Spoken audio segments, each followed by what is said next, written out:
Hey y'all, Zach Pippin here, and today we are talking about focus and attempting to do something that Peter McKinnon can never do. Keep it under 2 minutes. We're gonna head outside to do this, and FYI, I'm recording all of this on my iPhone as an experiment for an upcoming trip, and that's why I have these headphones in. I'm using the built-in microphone to hopefully get sound a little bit better.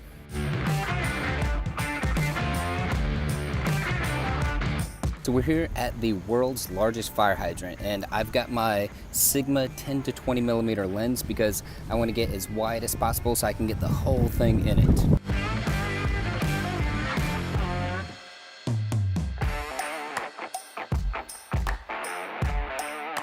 Now you might be thinking, Zach, focus is an obvious one. You don't need to teach that. Everyone, even the most basic beginner, knows you don't want a blurry photo. And that's true, but I want to teach you something else specifically if you're using a DSLR. Your typical DSLR is going to have the focus function be a half press of the shutter button, which is fine if you're going to want to center your subject, but if you want to use the rule of thirds like we learned in the last tutorial, it's going to make it a little bit more difficult to both get your subject in focus and to have your subject in that 1/3 of the frame. So again, around that, we're going to use the back button focus. Now, your camera probably has a little button back here that can be used for a custom function. You're going to want to go into your menu settings and make that custom button the focus function.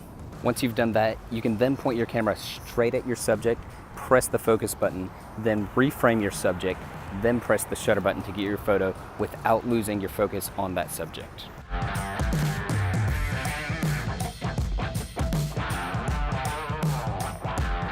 So that's it for focus. I hope it was helpful to you and close to under 2 minutes. If it was, please give it a thumbs up.